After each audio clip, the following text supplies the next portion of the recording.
Hi, witches, warlocks, priests and priestesses, shapeshifters, sidewinders. Y'all know what I'm going to say. Prophets and prophetess, vampire.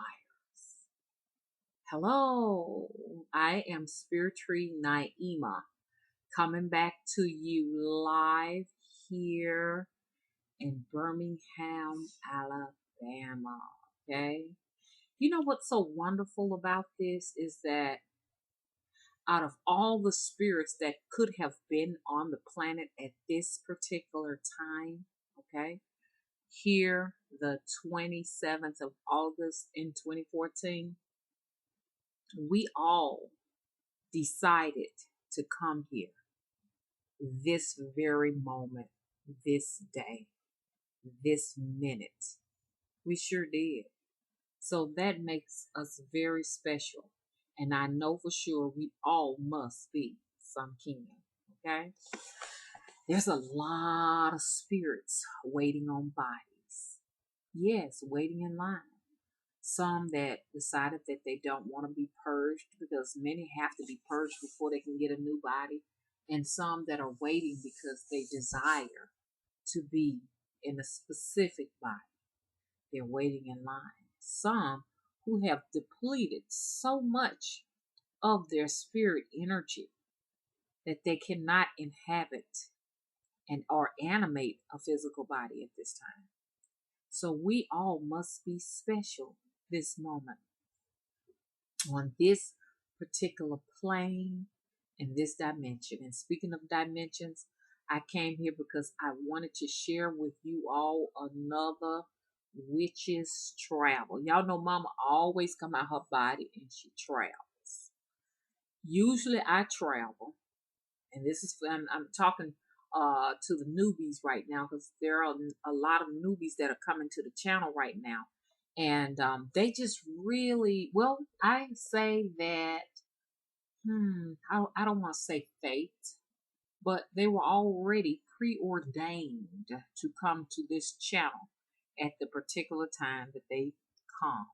Okay, and know that you took the oath and that we are all in the same spiritual family group.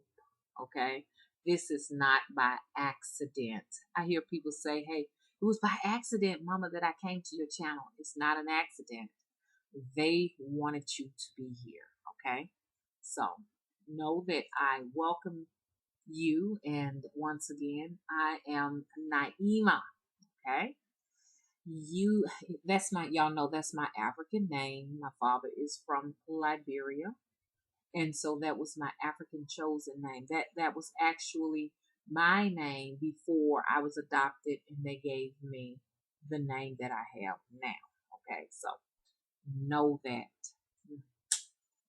One thing about that name, when I looked up the meaning of it, because there's a site you can go to, it'll tell you the meaning of your name and what type of health problems you'll suffer from. So I thought that was interesting.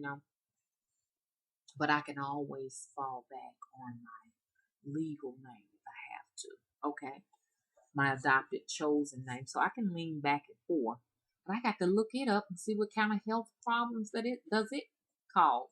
But guys, before you have your babies and name them, make sure that you look up the meaning of that name and look at the health problems that come with that name, because that name shapes and molds your child. Okay. Um, like I said, speaking of a travel, Mama went on a travel this particular time, which was very unusual because for the newbies, I was getting into talking to you newbies, a lot of you newbies who are kindred to mommy. Okay, I'm mommy. Okay, who's kindred to me. Okay, you'll notice this is not for everyone now. Some of you all are just friends. Some of y'all are folk. I'm noticing that a lot of people that come out to my Facebook and watch my videos are my foes and rivals. And they're here to be like me, like mama, do mimic everything I do. So I see a lot of that going on, but that lets me know how powerful I am because that means I'm on your mind at all times and I'm feeding from your energy. And so that's a cool thing. That's a good thing. I do appreciate my foes and adversaries, like they say, the haters, because without them, then I would not exist. I doubt if I would be because I get so much energy from my foes. People do not realize that when they spend a whole lot of time mimicking you, wearing the things you wear, doing their hair the way you do your hair, you know, painting their houses the same color, trying to find the same truck or car, you really give a lot of light to people's electrical biosphere. Yes, you do. You don't realize it. You make that aura grow larger. Most famous people have some of the largest auras. That is quite um, different in size than the average person walking the planet because they're taking on a lot of energy from people they don't know, whether they want to or not, but it grows the aura, very large. Some people aura can take up a whole planet. I mean, just, you see what I'm saying? Some of your most famous people that are known all of the world, well, then that means their aura expands all over the world. Now, so newbies, I want to talk to you, especially those who are, kindred to me. If you're kindred to me, because you'll be drawn to my energy and I'll be drawn to your energy. And you can see me and I can see you. I can feel your energy coming from the laptop. And a lot of people have told me that they can feel my energy coming through the laptop or the computer.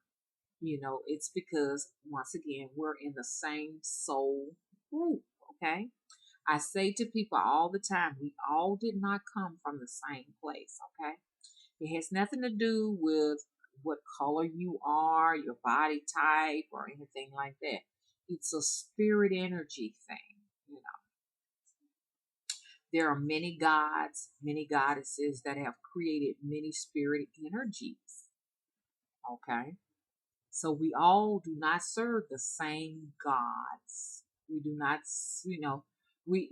our spirits are not meant to, gel with every spirit that's on this planet or in other dimensions. It's not meant to be. If you look at a person and you instantly do not like them and you cannot understand why, it's because there's a conflict in the spirit world between the two of you. And it could be that there are two rival hierarchies going on. Okay. Now, with that said, I have to go back and talk to the newbies. You'll know if you're kindred to mama. And I just told you how. A lot of you all will be traveling. There's a lot of witches out there that are discovering themselves and realizing, hey, I'm a damn witch. I'm a witch. It's something different about me, and some kind of a way, those spirit energies, those witches, they sent you to mama. And mama is here to tell you that it's going to be all right. It's going to be okay. You are in the loving arms of a witch that is going to make sure that you are guided in the right direction. You're with mama now, okay? Look, so I said all of this to say this. Witches that travel, you need to know when your time is that you travel. Like with me, I know my time when I travel. I can't say that every witch travels at the same time, okay?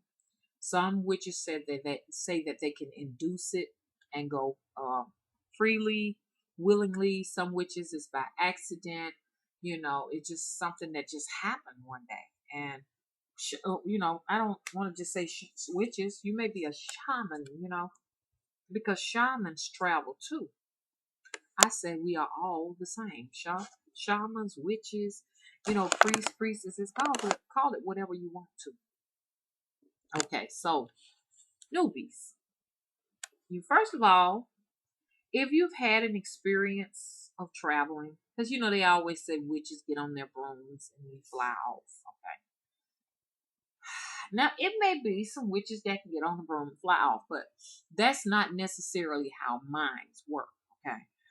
At one time, I'm talking to you newbies because there are some things, not just newbies, all of my kindred witches and just all my witchy friends and whatever, all of you all. I'm talking to all of you all, but I'm concentrating on the newbies. When you start to travel out of your body, you need to know what time of the month you travel, the different conditions of your body. Whether like you're really, really tired, you're really, really stressed out, you need to know things about the condition of your body when you travel. What you have eaten, because knowing what you ate or just knowing things about whatever triggered it will help you to do it again. Okay. Well, a lot of you all are gurus. You're gonna go regardless to how the conditions are. For a lot of them, the conditions have to be just right. In the beginning, it was like that. Back in 1998 or something like that, the conditions had to be just right. Once you travel that first time, you will travel for the rest of your life. Know that. Okay, move this out of the way. Know that. Okay. Then it got to the point when I got in my 40s and stuff like that, that the conditions were like clockwork. Meaning that, what I mean about that, it was not just a fluke.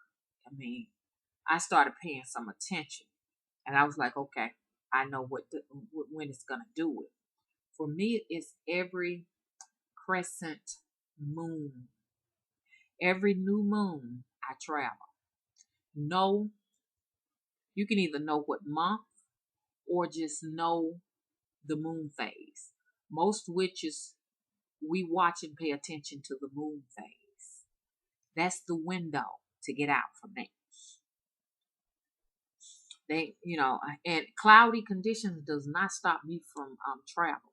Um, the crescent moon has to be right around 15% effaced, and that's when I'm out. I'm out. I'm out of my body. But I wanted to tell you all about the travel that I had that is very unusual because I had an induced travel and it was not a new moon. And that right there kind of like, it surprised me. Okay.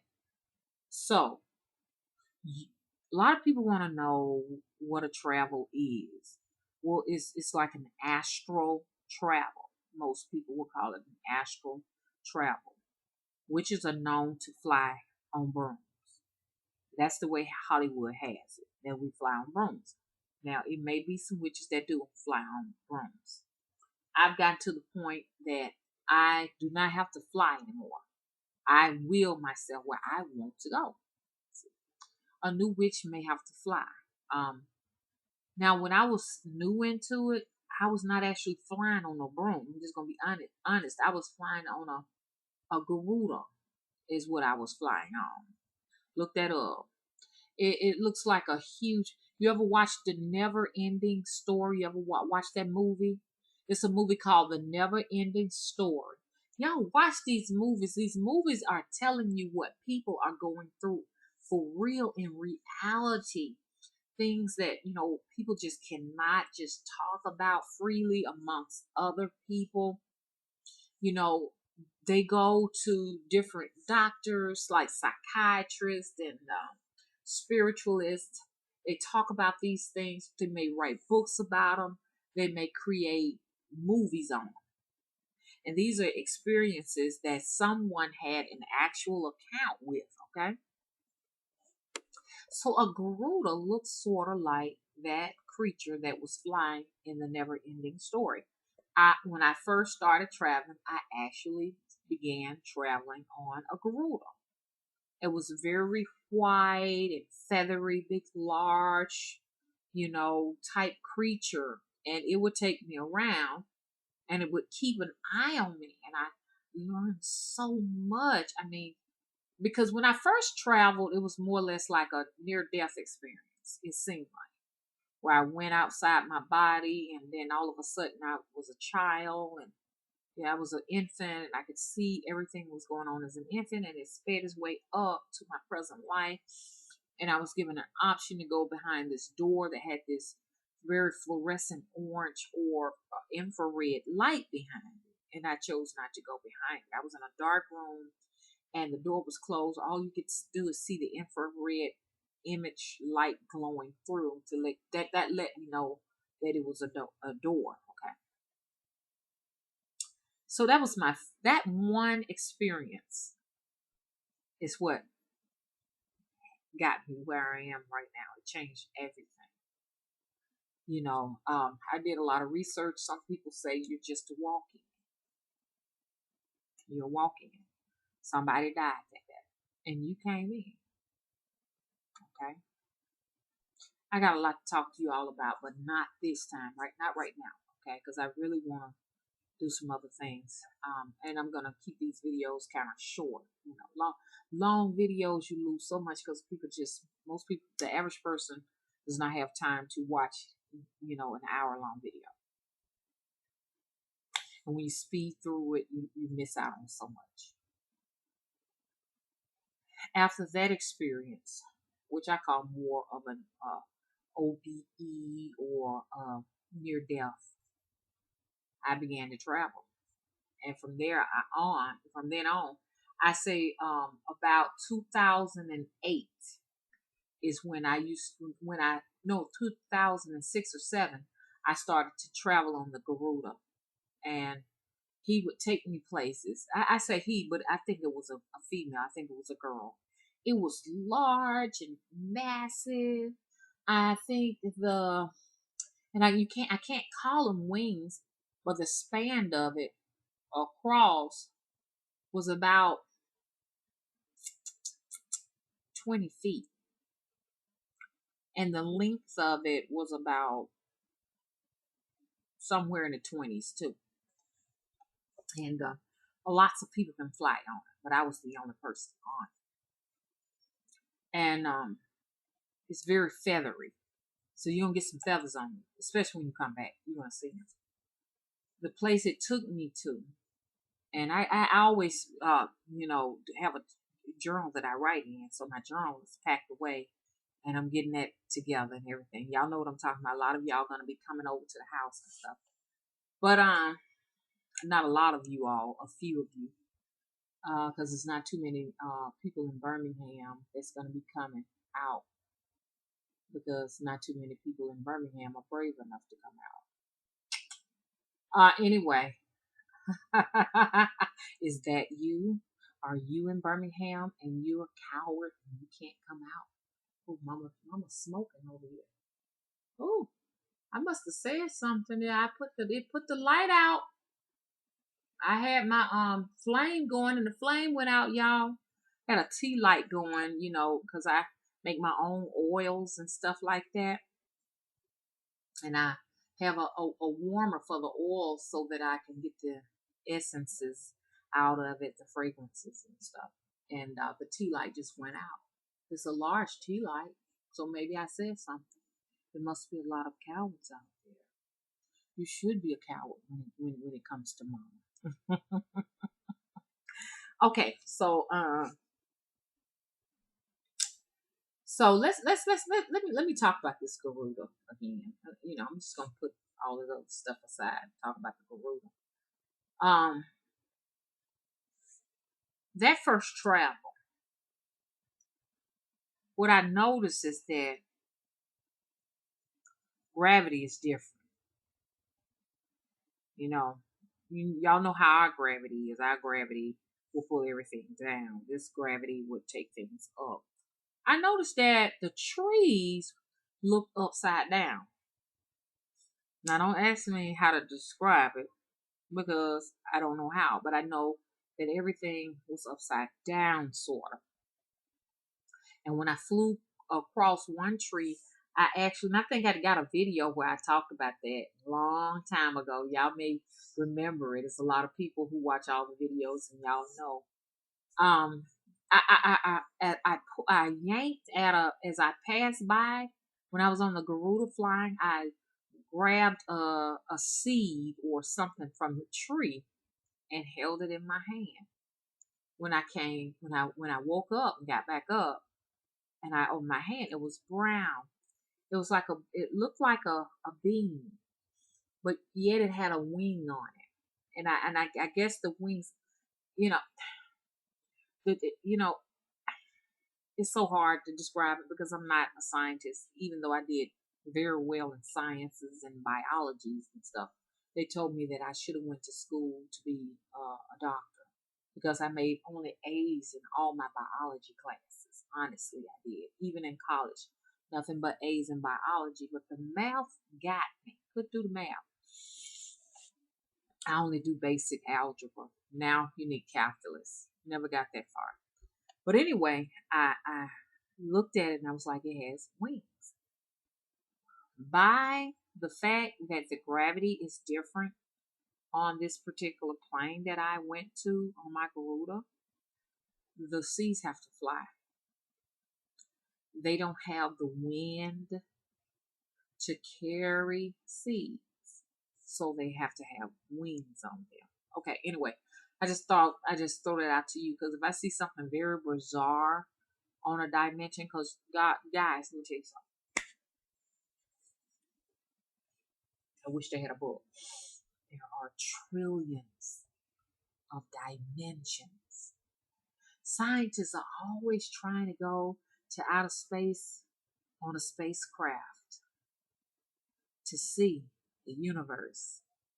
You don't have to do that. You can come out of your body and see all of the worlds. Scientists ask the question, how was this spacecraft able to travel 1 billion years to our planet? It's because these people are using ethereal light energy copies of themselves to travel. I have been to so many, you all call them planets and solar systems, and that's what you all call them, galaxies. We call them dimensions. They're all the same.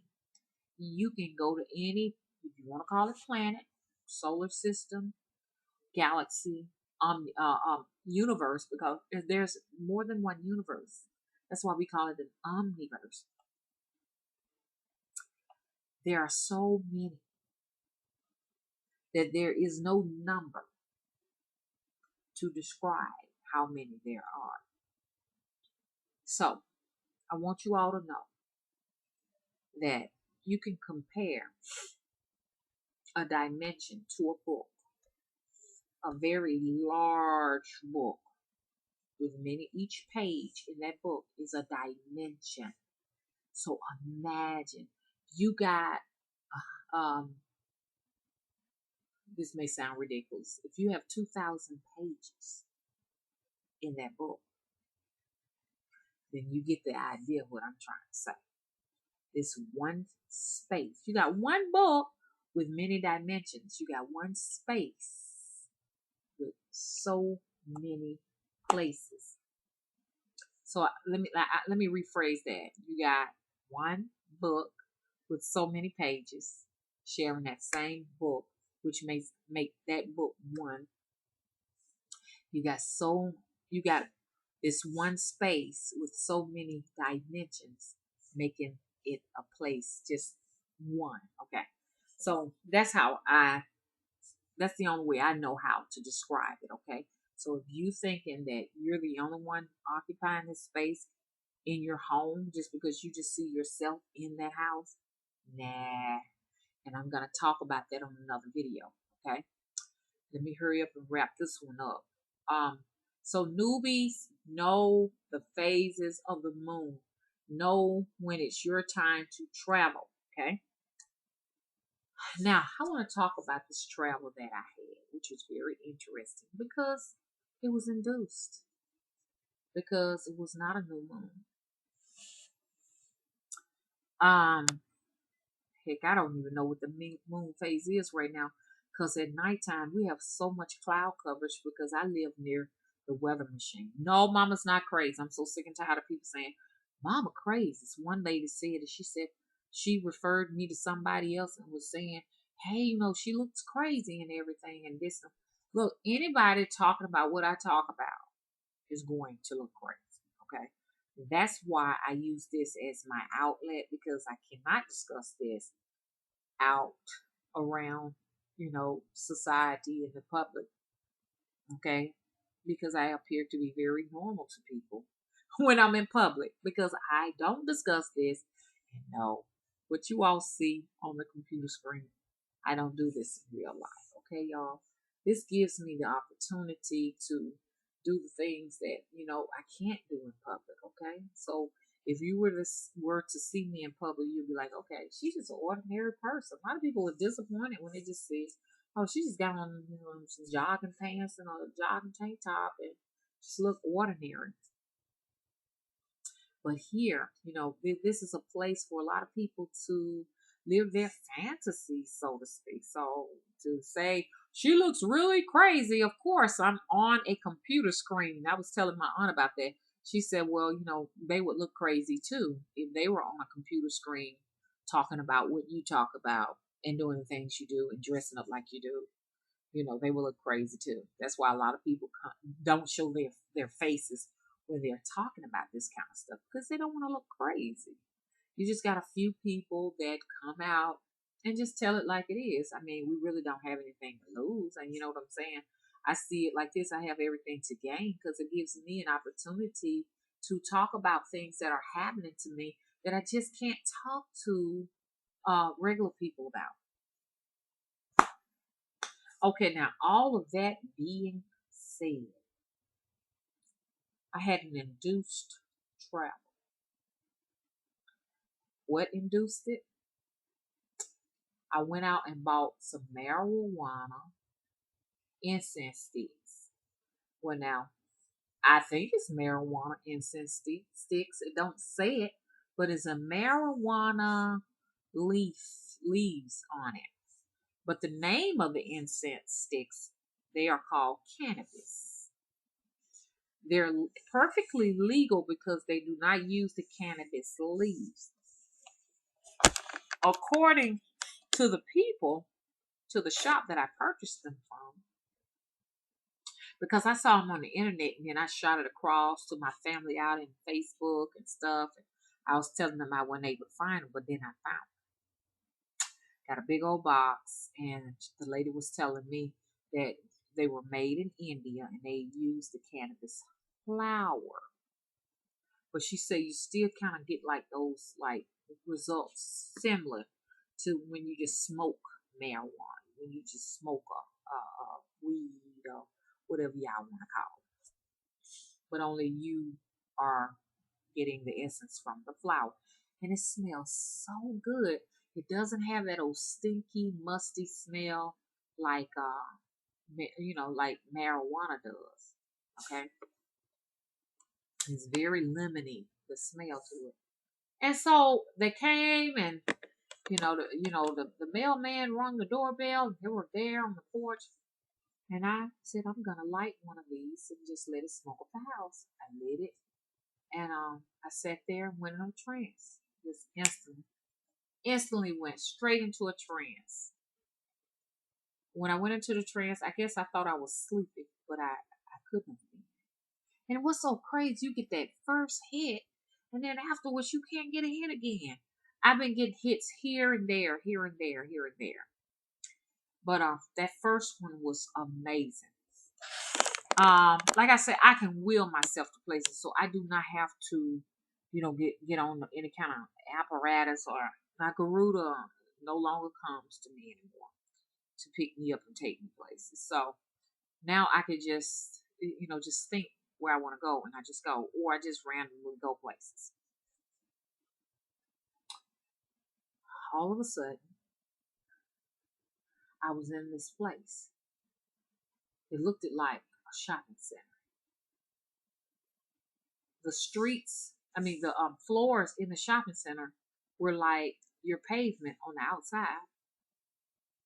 outside of the streets and sidewalks. And I was looking, I'm like, these are some interesting floors. They look just like cement, just regular rough, raw cement that you pave your sidewalks with. That's what it looked like. And it was inside of this shopping center. And nothing about the place looked high tech, like what we have now, like modern day time. But it didn't look old either. So I'm just going around, just shopping, and looking at clothes, and I noticed this, it was mostly sweaters, boots, winter type attire. So I'm just looking, long sleeve, just thick, woolly clothes. And you know me, I'm looking for something thin. I wear tank tops, thin things, and I couldn't find anything like that. And I was just puzzled. I should have tried to look and see what my body looked like. I didn't think to do it. Anyway, I'm just puzzled, looking around. All of a sudden, a salesman, he comes up to me. And I noticed that he was really tiny. This guy, I say, looked like he stood about 4'6" or 7. And the women were shorter than that. He was not stocky like a munchkin or anything like a midget or anything like that. He was just a very slender, normal built person, but only he was very short in stature. And he looked like he was about 25, 27, something like 28. And he had his hair cut different from what I'm used to. He had black straight hair. He looked Italian to me.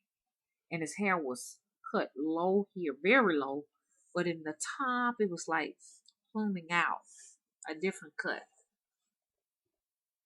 And he came up to me and he said, "Hi, my name is Jalone." Jalone now. And I said, "Oh, that's a nice, pretty name, Jalone." I said, "I've never heard of a Jalone. That's very different." He said, "Thank you." He said, "What's your name?" And I told him, I said, "My name's Benita." He said, "I'm a sales." Then I forgot to tell you, I asked him how did his mom come up with the name Jalone, and he told me. He said, "Look," he said this. He said, my mother. This is the way he had it. He said, "I chose the name when I got married to my husband. I chose the name Jalone." And I was like, "Oh." And I said, "Y'all choose your name? You choose your names?" He said, "When you're born, your parents give you a number of some sort. When you get of age or get married, you choose your very own name," is what he told me. And he said that's how he came up with Jalone. And so I said, "Okay." And he said he took me to another sales lady. She was an elderly lady. She looked Italian too. Her hair was gray, kind of dry and brittle and stuff. The clothes they wore were very hard looking clothes, And she comes up to me. She shakes my hand, and she was shorter than him. She had to be about 3 foot tall, kind of humped over just a little bit, skin kind of sagging because of age, very wrinkled. And she shook my hand, very tiny hands. And I still don't know what my hands look like. But I was surrounded by just very tiny Italian-looking people. Now, I can't say they were Italians. They may have been Greek. I don't know exactly what the nationality were for those group of people. And I noticed there weren't any black people.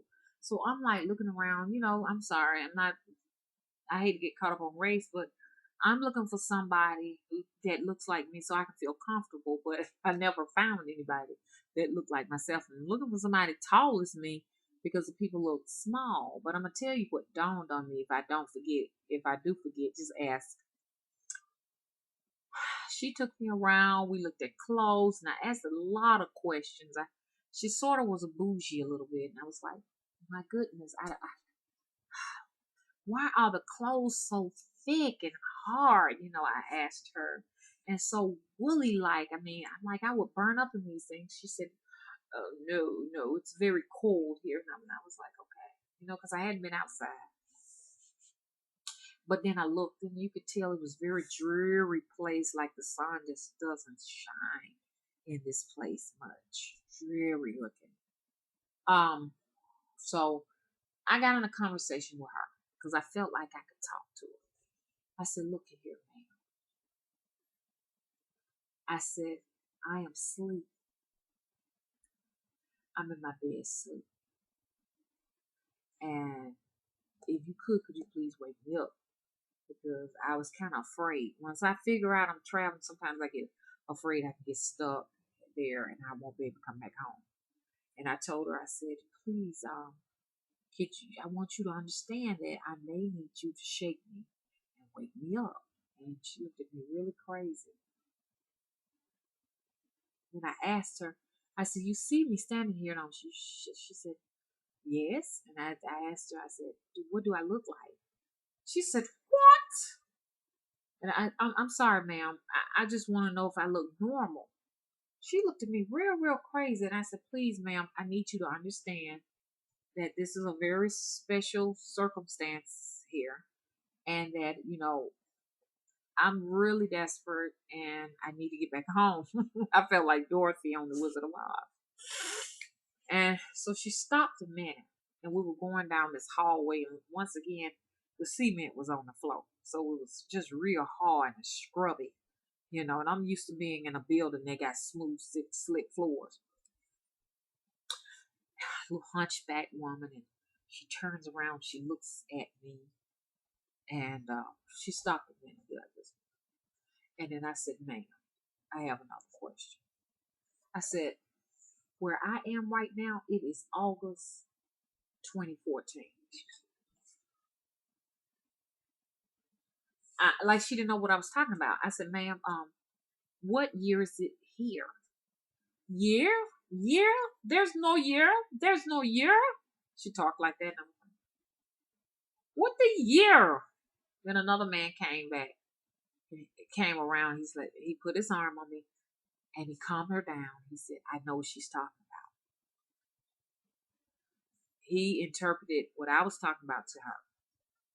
She says, oh, you're in the worm. We're in the worm. And I said, in the worm? What is the worm? She said, you're in the worm. You're in the worm year. We're in the worm year. I said, you all don't use numbers? Mm-hmm. She said, they don't use numbers. We use 2014. We use months. She said they were in Taurus. I said, Taurus? What? I said, that's a zodiac sign. How are you in Taurus? It was just so confusing to me. And she was getting really frustrated with me, just heated. I said, okay, worm year. We're in worm year. Oh, we're in the year of the worm. She said, yes, it's worm. It's worm. And she just kept saying that. And then I said, I asked her another question. Let me see what else I asked her. Because she really put the icing on the cake when she told me this. And it threw everything off. Let me see. What did I ask this lady? Oh, gosh. I asked her another question. And I cannot remember. Because when I go on those travels, y'all, I get to writing it down. Because I know these are different worlds. And they have different interpretations.